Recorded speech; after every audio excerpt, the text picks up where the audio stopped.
So welcome back students to my new video. और students, आज के वीडियो में हम पढ़ने वाले हैं पार्ट ऑफ स्पीच के बारे में।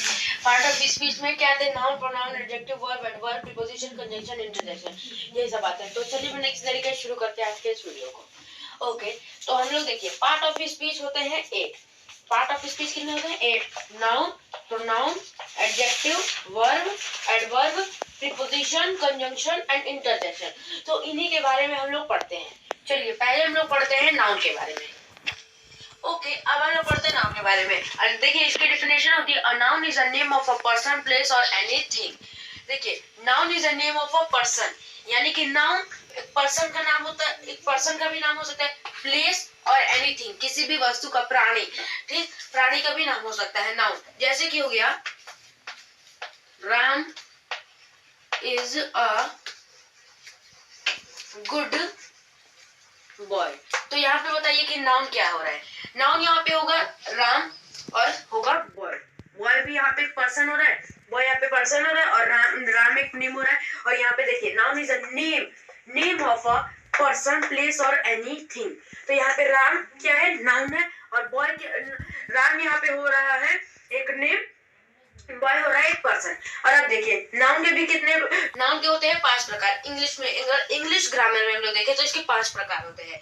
Proper noun, common noun, collective noun, material noun और एब्स्ट्रैक्ट नाउन। ठीक, अब नाउन हम लोग समझ गए। अब हम लोग पढ़ते हैं प्रोनाउन के बारे में। ओके, अब हम लोग पढ़ते हैं प्रोनाउन के बारे में। तो देखिए यहाँ पे प्रोनाउन होता है a pronoun is a word which is used on the place of a noun. यानी कि जो प्रोनाउन होता है, सर्वनाम इसको कहते हैं, संज्ञा के स्थान पर प्रयोग किए जाने वाले शब्दों को ही सर्वनाम कहते हैं। नाउन यानी नाउन को हम लोग हिंदी में कहते हैं संज्ञा, और संज्ञा के स्थान पर प्रयोग किए जाने वाले शब्दों को हम लोग सर्वनाम कहते हैं। जैसे कि देखिए यहाँ पे एक सेंटेंस दिया गया है, Mohan goes to school and he is intelligent. देखिए यहाँ पे हम लोगों का प्रोनाउन क्या हो रहा है? यहाँ पे देख लीजिए, यहाँ पे मोहन प्रोनाउन हम लोगों का नहीं हो रहा है, हम लोगों का प्रोनाउन होगा ही। क्यों? क्योंकि ये संज्ञा के स्थान पे हो जा रहा है। नहीं, ये संज्ञा के, और ये किसके बारे में बोल रहा है? ये सब्जेक्ट के बारे में। यहाँ पे मोहन के बारे में बता रहा है कि ही इज इंटेलिजेंट। ही किसकी जगह पे? यहाँ पे हम लोग मोहन भी लिख सकते थे, मगर सेंटेंस सही नहीं होगा अगर मोहन लिख दिए तो। यहाँ पे हम लोगों को लिखना पड़ेगा ही, तभी सेंटेंस हम लोगों का सही होगा। और अगर हम लोग यहाँ पे मोहन लिखते और मोहन, तब सेंटेंस गलत हो जाता।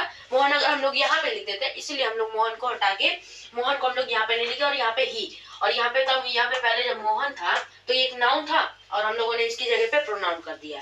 ठीक, तो क्या हुआ? संज्ञा के स्थान पर प्रयोग किए जाने वाले शब्दों को हम लोग प्रोनाउन कहते हैं या फिर सर्वनाम कहते हैं। ठीक, अब हम लोग पढ़ते हैं एडजेक्टिव के बारे में। ओके, अब हम लोग पढ़ते हैं एडजेक्टिव के बारे में। एडजेक्टिव क्या होता है? An adjective is a word which qualify the quality of a noun और प्रोनाउन। यानी कि ये एडजेक्टिव जो होता है किसी नाउन या प्रोनाउन की क्वालिटी या फिर उनके क्वालिटीज को क्वालिफाई करता है। क्या करता है? क्वालिटी को क्वालिफाई करता है। इसको हम लोग हिंदी में कहते हैं विशेषण। ठीक, और ये संज्ञा, इसको अगर हिंदी में इसकी डेफिनेशन देखें, संज्ञा या सर्वनाम की जो विशेषता बताते हैं उन्हीं को हम लोग विशेषण कहते हैं। जैसे कि he is a good boy, यहाँ पे क्या हो रहा है हम लोगों का? यहाँ पे एडजेक्टिव हो रहा है गुड।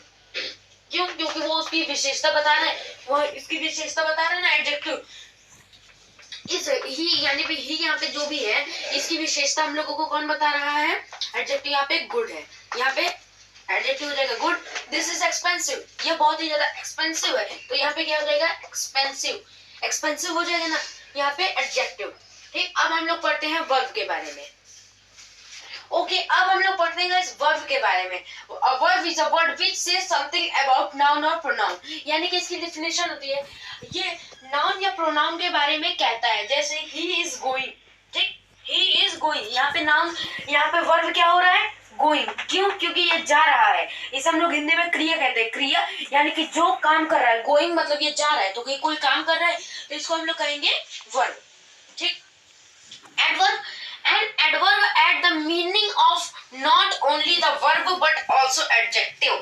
adverb जो होता है वो सिर्फ वर्ब की यानी क्रिया की सिर्फ और सिर्फ मीनिंग नहीं ऐड करता है, वो एडजेक्टिव की भी मीनिंग ऐड करता है। ठीक, इसको हम लोग कहेंगे एडवर्ब। जो शब्द क्रिया की और विशेषण की मीनिंग को बताता है उसी को हम लोग कहेंगे एडवर्ब। ठीक, समझ गए? अब हम लोग जान लेते हैं preposition. A preposition is a word which come before the noun or pronoun. Noun and pronoun. यहाँ पे preposition is a word which come before, मतलब कि preposition एक ऐसे word होते हैं जो कि noun या pronoun के पहले लगते हैं. Noun या pronoun के पहले लगते हैं. जैसे कि हो गया for, इसको हम लोग noun या pronoun के पहले लगाते हैं. ओके, अब हम लोग जान लेते हैं कंजंक्शन और इंटरजेक्शन के. ओके गाइस, अब हम लोग पढ़ते हैं कंजंक्शन के बारे में. अब conjunction is a word with join word और सेंटेंसेस, यानी कि कंजंक्शन ऐसे शब्द होते हैं जो कि दो शब्दों को या फिर सेंटेंसों को आपस में जोड़ते हैं. जैसे कि एंड जोड़ता है ना, जैसे he is good and better. यहाँ पे गुड और बेटर को आपस में जोड़ रहा है ना. गुड मतलब कि अच्छा और बेटर मतलब कि बेटर का मतलब ये होता है अच्छा. यहाँ पे दोनों को जोड़ रहा है, गुड और बेटर को आपस में जोड़ रहा है एंड, तो इसको हम लोग कहेंगे कंजंक्शन. अब आते हैं लास्ट है हम लोगों का interjection.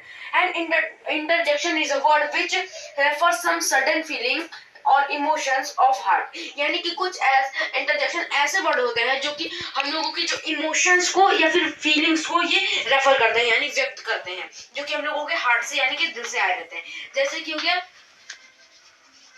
Hurray we won the match, यानी कि हम लोगों ने मैच जीत लिया. और यहाँ पे हुर्रे आया है, यहाँ पे ये सडन फीलिंग है. ये क्या है? एक सडन फीलिंग है, तो हम लोग इसको कहेंगे इंटरजेक्शन. ओके, अगर गाइस वीडियो पसंद है तो लाइक कीजिए, शेयर कीजिए, सब्सक्राइब कीजिए. मिलते हैं वीडियो में, तब तक के लिए बाय.